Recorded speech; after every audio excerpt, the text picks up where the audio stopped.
Hello guys, welcome to my another video. আর আজকে হলো বিয়ের সকাল। আর সকালবেলা উঠে দেখি চারদিকে এত পরিমাণে কুয়াশা। যেদিকে 3-4 দিন ধরে গরম ছিল, সেখানে আজকে দেখো বাইরের দিকটা কতটা কুয়াশা হয়ে গেছে। তো সকালবেলা উঠে চারদিকটা দেখছিলাম কেমন কি। আর এদিকে দেখো ছাদনাতলা তো রেডিই আছে, বাকিটা আর একটু করতে হবে। তারপরে আমি চান ধান করে ফ্রেশ হয়ে চলে গেলাম জল আনতে যাওয়ার জন্য সবাইকে ডাকতে। তো এইটা ছিল আমার সকালের লুক। আর গায়ে হলুদের জন্য আবার আলাদা করে রেডি হব। দেখি ওই সব দাদার আজকে ব্যাপারই আলাদা।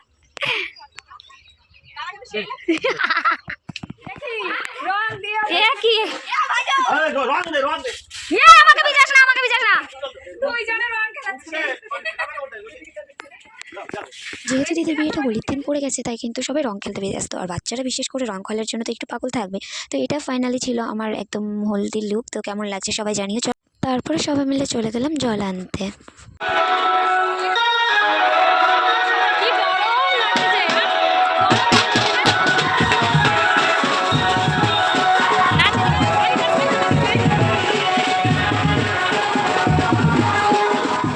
এদিকে আমরা জল আনতে যেয়ে এত নাচানাচি করছিলাম যে ভুলে গিয়েছিলাম কোন রাস্তা দিয়ে ঢুকতে হবে। একটু সামনে এগিয়ে গেছিলাম, তারপরে আবার চলে আসলাম এই যে রাস্তা। আর রাস্তাটাও খুব একটা ভালো ছিল না, মাছের গন্ধ এত। তো তারপরে ফাইনালি আমরা পৌঁছে গেলাম আমাদের কালীস্থান।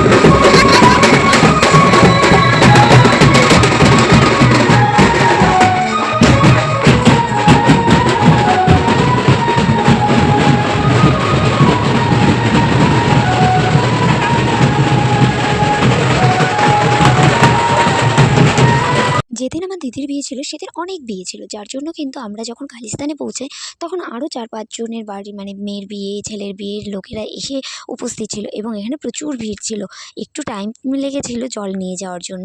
তারপরে আমরা সবাই মিলে আবার ব্যাক যাওয়ার সময়ও যেমন নাচতে নাচতে গেছি, আসার সময়ও কিন্তু প্রচণ্ড নেচেছি। আর এদিকে গায়ে হলুদের যে রেশমগুলো থাকে ওগুলো হচ্ছিল। তারপরে একটুখানি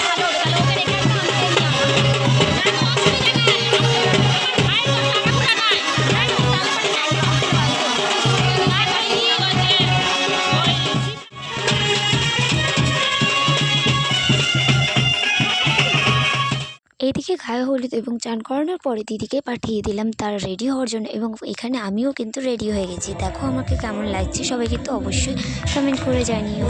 ও আমি চলে এসেছি। আইসে বাহ, সাদাটার থেকে এটা বেশি ভালো লাগছিল। এই যে ভেতরে ভেতরে ভেতরে চল চল চল চল চল।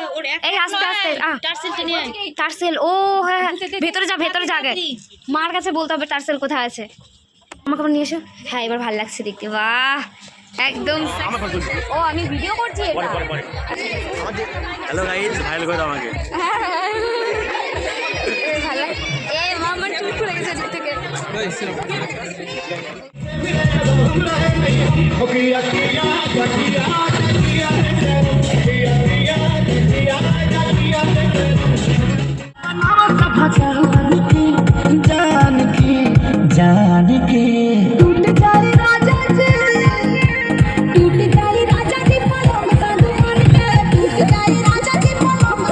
এদিকে রেডি হওয়ার পরে কিন্তু আমার বন্ধুরা চলে এসেছিলো এবং প্রথমত আমার বন্ধুরা এত সুন্দর ডান্স করলে তোমাদেরকে দেখালাম। তারপরে আমিও কিন্তু আমার বন্ধুদের সাথে নাচ করেছিলাম, যেটা দেওয়া হয়নি।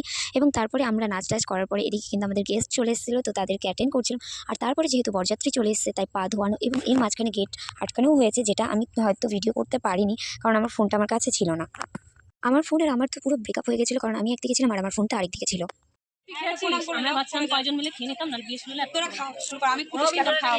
ও রবীন্দ্র জিজু ওখানে আছে, ওদিকে ওদিকে ওদিকে। তখন যাবে তখন কোলে নিব না আমরা।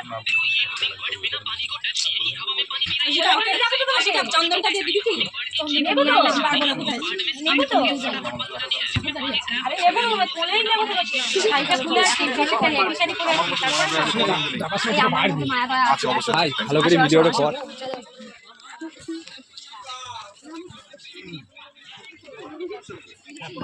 আমার জিজুকে কিন্তু হাত ধরে একদম পুরো আসন পর্যন্ত নিয়ে এসেছিলাম। আর তারপরে যেহেতু প্রণাম ট্রণাম করতে হয়, তাই আমি মুটুকটা ধরেছিলাম এবং জিজু প্রণাম করছিল এবং তারপরে কিন্তু পিঁড়ি পেতে বসলো। আর আমি ততক্ষণ তার সাথেই ছিলাম। এদিকে বড় জিজুকে বসিয়ে দিয়ে আমি কিন্তু চলে এসেছিলাম এদিকে। আর যেহেতু এখন বিয়েতে বসবে, তো আমরা ফটাফট করে সবাই মিলে ভাবলাম যে খাবারটা খেয়ে নিই, নইলে পরে অনেকটা লেট হয়ে যাবে। অলরেডি অনেকটা লেট অবশ্য হয়ে গেছি। এদিকে আমরা খেতে বসে গেছি আর মাকে অনেকটা জোরাজোরি করে বসিয়ে দিলাম। যেহেতু বাবা মা কন্যাদান করতে পারবে না, তাই মাকে বললাম যে তুমি খেয়েই নাও, কন্যাদান তো করতে পারবো না। অন্য কাকু আর কাকিমা এসে কন্যাদান করছে, যেহেতু আমার ঠাম্মা মারা গেছে তাই আমার বাবা কিন্তু 1 বছরের মধ্যে কোনো রকম কন্যাদান করতে পারবে না, তাই অন্য একটা কাকু করছিল কন্যাদান। তো খাওয়া দাওয়া করার পরে তারপরে আমরা আবার চলে আসলাম বিয়ের এদিকে আরও রিচুয়ালসগুলো ছিল তো সেগুলো কমপ্লিট করাচ্ছিলাম। তারপর কিন্তু এদিকে আমরা নিয়ে যাচ্ছিলাম, মানে আমরা তো না, ঠিক দাদারা নিয়ে যাচ্ছিলো, ওই শুভদৃষ্টি হবে তো পিড়িতে বসে নিয়ে যাচ্ছিলো। আর ও তো প্রথমে অনেকটা ঘাবড়ে গেছিলো।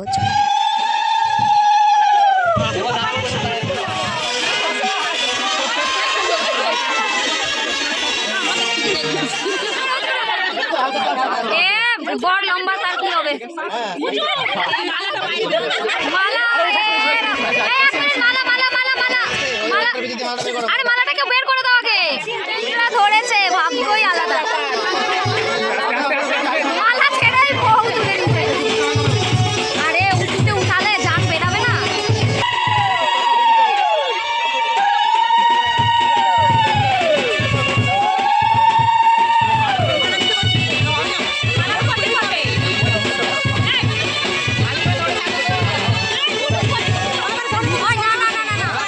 নিয়ম নাই চলো যায় ব্রহ্মা ঠায়, ব্রহ্মা সৃজনশীল তপ জপ করে মনে চতুর্দিকে জয়ধ্বনি ধ্যান করে ব্রহ্মায় নারদ হলেন ভোম। যখন গৌরীর বিপুল কেশ তখন আমরা শিলবেশ শীল আনিয়া কুর অবলম্বন করলেন দূর। অষ্টঅঙ্গ শুদ্ধ হলো কুলশীল নাম রইল। ডানে শঙ্কর বানে গৌরী, বিয়ে হলো হর গৌরী, সর্বলোকে বলেন হরি হরি। তারপরে শুভদৃষ্টি হওয়ার পরে কিন্তু বিয়েতে বসে গেছিলো। আর এই যে কাকুটা, এই কাকুটাই কিন্তু দিদির কন্যাদান করেছে এবং তারপরে কিন্তু সিঁদুরদান হয়ে গেছে। আর এর মাঝখানে না আমার ভাগ্নার শরীরটা খুব একটা ভালো ছিল না, যার জন্য ঘরের ভেতরে গেছিলাম আর এসে দেখি সিঁদুরদান হয়ে গেছে। তারপরে একটু রিচুয়ালসগুলো দেখতে পেরেছিলাম, যেমন এই যে খইদান করা, 7 পাকে বাঁধা, কিন্তু সম্পূর্ণটা না ভিডিওতে ক্যাপচার করা পসিবল হয়নি। আর তারপরেই চলে আসলো আশীর্বাদ পর্ব। তো এদিকে বাবা মা আশীর্বাদ করছে, কাকু কাকিমা যারা আর আমাদের বড়রা আছে তারা কিন্তু এদিকে আশীর্বাদ করছিল ওদের দুজনকে একসাথে।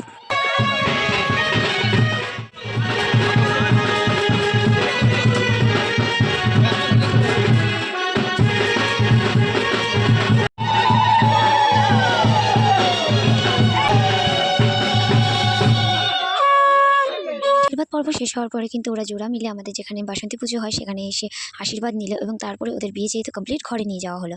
আর এদিকে এই মাসি আর যে পিসিরা আছে সবাই মিলে একটু মজা করছিল।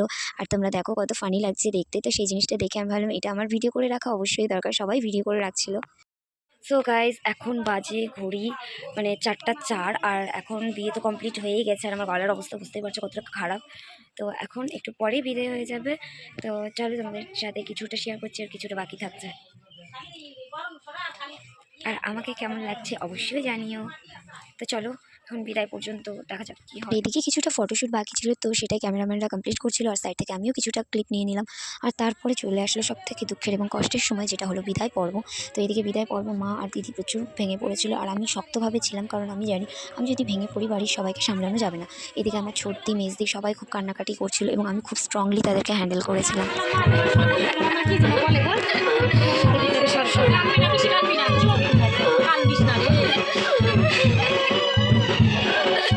দিদির বিয়েটা বুধবার ছিল, কিন্তু হতে হতে ওই বৃহস্পতিবার পড়ে গেছে। আর দিনের বেলা যেহেতু বিদায় দেওয়া যায় না, তাই কিন্তু ভোরে 5টার দিকে আমরা বিদায় পর্বটা সেরে নিয়েছিলাম। তো এদিকে খুব হাসি মুখেই বিদায় পর্ব দিতে পারলাম না, একটুখানি দুঃখের মধ্যে দিয়ে তাদেরকে বিদায় পর্বটা কমপ্লিট করলাম। তো আজকের মতো এতটুকুই, দেখা হবে আবার দ্বিতীয় ব্লগে।